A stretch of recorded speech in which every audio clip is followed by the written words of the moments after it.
take the view that celebrities should stick to being celebrities and politicians should stick to being politicians. As you say, they should stay in their lane. Iona, what do you think? I think your contributor is talking almost exclusively about elected politics, but we should maybe think about the seismic effects that some celebrities have when getting politicians to U-turn on policy. For example, Marcus Rashford almost single-handedly changed the UK government's U-turn on providing free school meals. Celebrities can contribute in way different ways. Well, yeah, it's a very good point. I mean, Andy, you're saying that they shouldn't be politicians, but how do you feel about them being political? I think Iona's right. They can make some kind of a statement. I mean, we're seeing it at the moment with certain politicians or certain celebrities who have kind of become unelected politicians, like Carol Vorderman and Gary Lineker, you could argue, are putting their points across, not without an element of controversy in that. But as far as elected politics is concerned, I think celebrities tend generally to do their own thing. They do what they want to do. They're usually self-made. It's a very hard area to gain any kind of traction and breakthrough. And of course, when you go into politics, you're subject to the wind of the whips, and you're sitting there at, I don't know, 10:30 at night waiting for the next vote, or you may be called on to vote and you may not in a Commons bar. Really, it's a completely different world, and in my view, one that they should really, it isn't suitable for them. They should stay away from it, apart from elected politics. Yeah. Well, Iona, do you think also there should be a bar on elected, not a bar, so what am I saying? You know, but they should stay away from trying to become an elected politician? Absolutely not. We've seen people from, on the global stage in the last 3-4 years.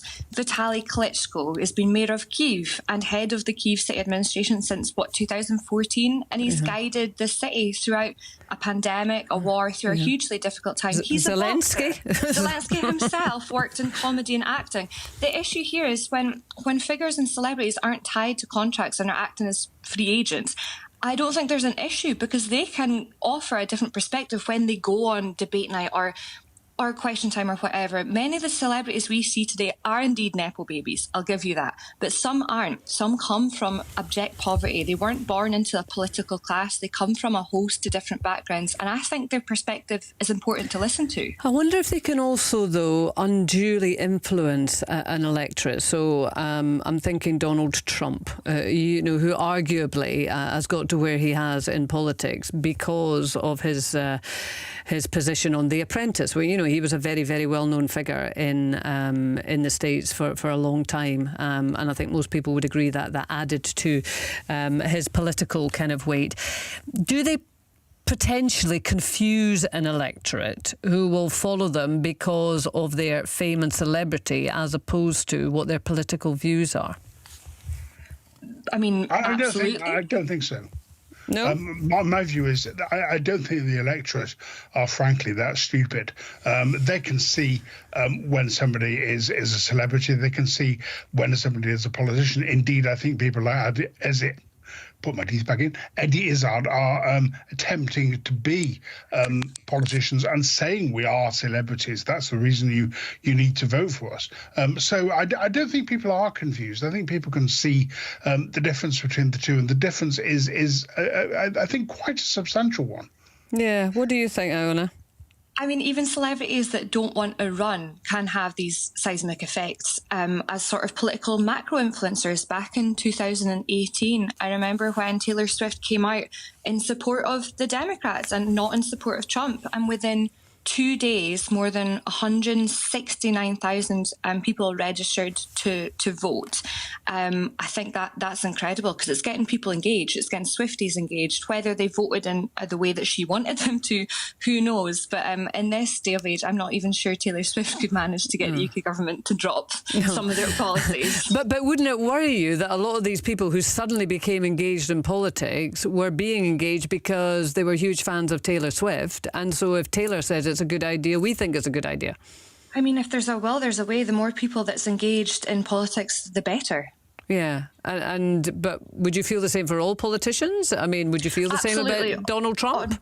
In all way, in all sorts of parties and all sorts of colours, the more people that are going to be read up and be more educated, I think the better. And I'd like to point out that the music industry activist, that Tom Gray guy that Eddie Izzard lost out to, is indeed a very, very capable, committed activist who founded the Broken Record campaign. He chairs the Ivor Novellos. He sits on the council and the board of PRS Music and UK Music, and is a Labour activist. I think there's no better person to represent views of musicians more than Tom. I think he's an incredibly capable, well-liked person. Party politics aside, I'd say musicians, creatives everywhere, not just in his constituency, would be really lucky to have Tom Gray as a Member of Parliament. So it's interesting. Maybe Mehdi Izzard just went for the wrong seat. Yeah, well, yeah, and I mean, lots of people have to go, through the selection procedure in a number of different seats before they are actually selected by the local constituency party. So it's not particularly unusual. What kind of response do you get, Iona, from your music fan base to you being a political person? I mean, well, the music is political. I'm a folk singer. I was brought up in Woody Guthrie and Pete Seeger and all that. Like, people are shocked that a folk singer would have repertoire that goes a certain way, whether it's Deportees by Woody Guthrie or Scotland Yet by Davy Steele about devolution. People are shocked that a folk singer could be political. So it amuses me every single time. I'm just there was something in the back of my head. Pete Wishart was in Runrig, wasn't he?